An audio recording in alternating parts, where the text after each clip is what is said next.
श्री सद्गुरुदेव भगवान की जय।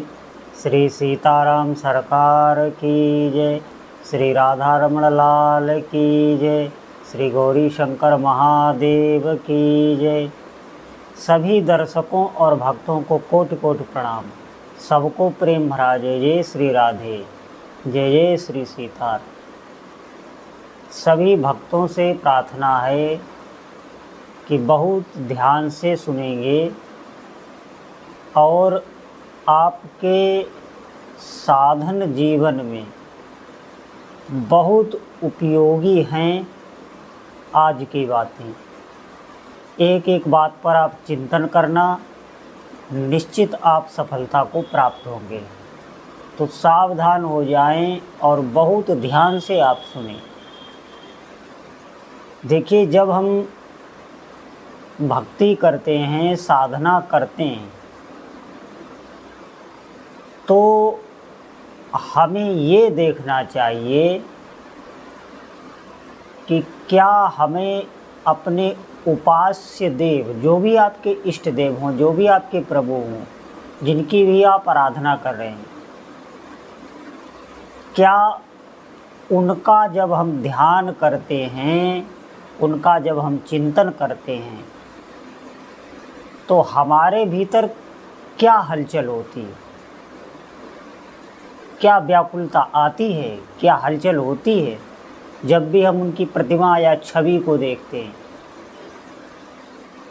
कभी हमारे भीतर भी ऐसा अनुभव होता है, कभी ऐसे अचानक से इष्ट देव की ऐसी याद आ जाए जिसमें आपकी आंखों से आंसू निकलने लगे, आपका हृदय एकदम तड़पने लगे। ऐसी स्थिति अच्छे साधकों की होती है। अब ध्यान से आप सुनेंगे। इसे आसक्ति कहते हैं। इष्ट देव में आसक्ति, जितना अधिक आप भजन करेंगे सच्चाई से, तो आसक्ति हो जाती है। आसक्ति किसे कहते हैं? जिस प्रकार किसी भी व्यक्ति की धन में या शरीर से संबंधित जो रिश्ते हैं उनमें आसक्ति होती है, तो आप देखना अपने प्राण तक न्यौछावर लोग कर देते हैं। आसक्ति, और यही आसक्ति इष्ट देव में जब हो जाती है, ध्यान देना, हजारों योगियों की जो साधना है वो एक आसक्त चित्त वाला जो साधक है उसकी बराबरी नहीं कर सकती। आप ध्यान देना, मैं आपको बता रहा हूँ श्री धाम वृंदावन, यहाँ पर एक से एक प्रभु में आसक्ति वाले भक्त हुए। आज नहीं, बहुत पुराने से, गोपियों से लेकर अभी तक, अभी वर्तमान में भी, और इससे पहले जो भक्ति काल था तब भी बड़े बड़े योगियों की जो सिद्धियां हैं वो वहाँ आके काम करना बंद कर देती हैं। क्यों? क्योंकि वो अपने प्रभु जो उनके राधा कृष्ण हैं, राधा माधव हैं, उनके प्रति आसक्त चित्त हैं। उनके शरीर की एक एक श्वास न्यौछावर है अपने प्रभु पर। उन्हीं के लिए वो जीते हैं, उन्हीं के सुख के लिए जीते हैं। शरीर धारण ही किए हुए हैं। अगर उनका नाम छूट जाए, अगर भगवान की लीला का श्रवण छूट जाए तो वो जी नहीं सकते। ऐसी आसक्ति रसिकों की वाणियों में लिखी है कि कितना उनका हृदय अपने प्रभु के आसक्त चित्त था। हमें सीख लेनी चाहिए। आपका उपासना मार्ग कोई भी हो, वो छोड़ना नहीं है, लेकिन हमें सीख लेनी चाहिए इन आसक्त चित्त रसिक जनों से। आप ध्यान दें, इसी वृंदावन में एक हरिराम व्यास आचार्य पद पर प्रतिष्ठित हुए हैं, जो आचार्य चरण स्वामी श्री हित हरिवंश महाप्रभु के शिष्य थे और व्यास जी नाम से विख्यात थे। व्यास उपाधि उन्हें काशी में दी गई थी। प्रकांड विद्वान थे और उन्होंने अखंड वृंदावन वास ले लिया था। वो ओरछा के बुंदेलखंड के रहने वाले थे और जब वहाँ के जो राजा थे वो उन्हें लेने जब वृंदावन आए तो वो उनके गुरु के पास आए और गुरु से उन्होंने प्रतिज्ञा करवा ली कि इन्हें वहाँ भेज दो, वहाँ बहुत से लोगों का कल्याण होगा। ध्यान से सुनना इस बात को। तो उन्होंने जब जाना कि मुझे वृंदावन से जाना पड़ेगा, व्यास जी को जब ये बात पता हुई तो उन्होंने अपना मुंह काला कर लिया था। लताओं से लिपट लिपट कर वो रो रहे थे, बेसुध थे। पूरी रात्रि भर वो सोए ही नहीं और मुंह काला किए हुए कपड़े सब उन्होंने अपने जो भी गुदड़ी आदि पहने थे वो सब फाड़ दी। फटे कपड़े, चिथड़े पहने हुए, मुंह काला किए हुए, लताओं से लिपटे रोते हुए।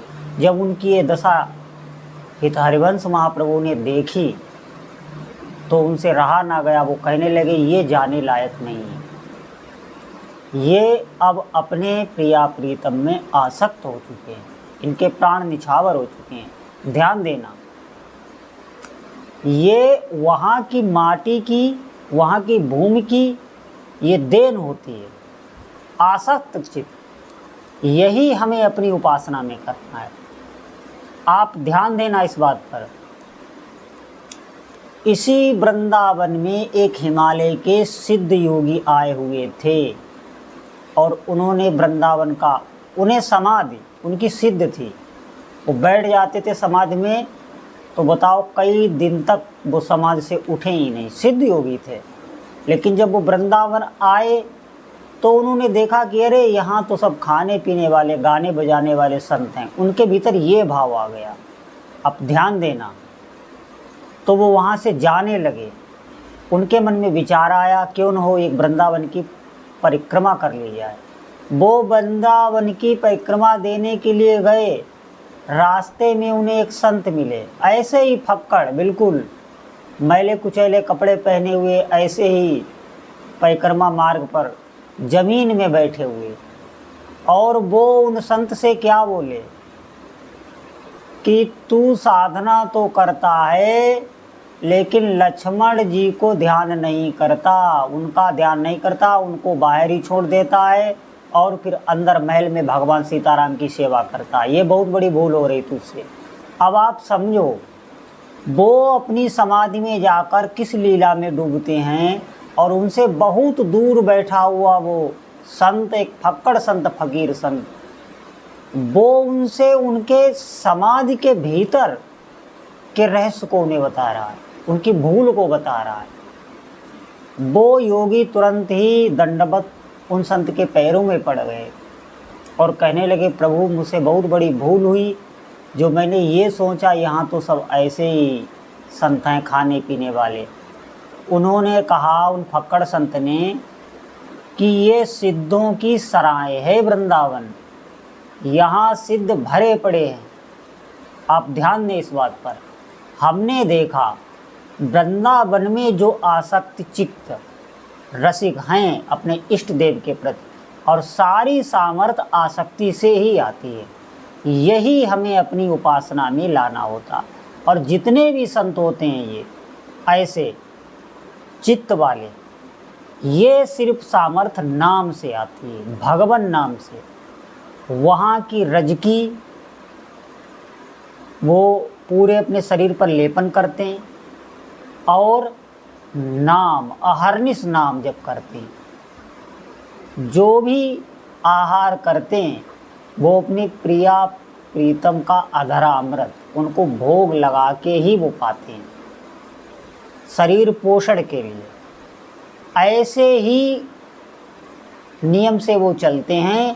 थोड़े ही दिनों में वो आसक्त चित्त हो जाते अपने प्रभु के प्रति। बिल्कुल उनके प्राण एक हो जाते हैं, उनके चिंतन में डूब जाते, तड़पने लगते। उनका नाम छूटे तो उनके प्राण निकलने लगते हैं। ये आसक्ति, और ये बहुत बड़ी सिद्धि है। इससे बड़ी कोई भी सिद्धि नहीं है, कोई भी, चाहे जो भी साधना हो जिस मार्ग की, सबसे ऊंची साधना यही है कि अपने प्रभु में आसक्त हो जाए।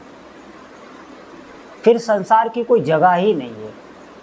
प्रभु का थोड़ा सा भी अगर आप आसक्ति से चिंतन करने लगें तो संसार पूरा फीका पड़ जाता है। किसी भी भोग में इतनी सामर्थ्य नहीं है जो आपको आसक्त कर सके, आकर्षित कर सके।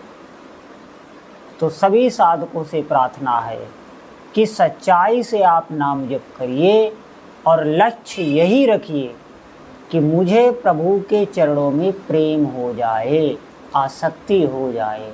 सबसे बड़ी उपलब्धि है। फिर आप देखिए कितना जीवन धन्य हो जाता। इसी शरीर में रहते रहते जो आपको दिव्य अनुभूतियाँ होंगी वो आपको किसी भी साधना से नहीं हो सकती। और इसका प्रधान है नाम। जब तक आप अधिक से अधिक नाम नहीं जपेंगे, चाव से, तीव्रता से भजन में नहीं उतरेंगे, तब तक ये स्थिति आने वाली नहीं है। तो सभी साधकों से प्रार्थना है अधिक से अधिक भगवान नाम जप करें। बोलो जय जय श्री सीताराम।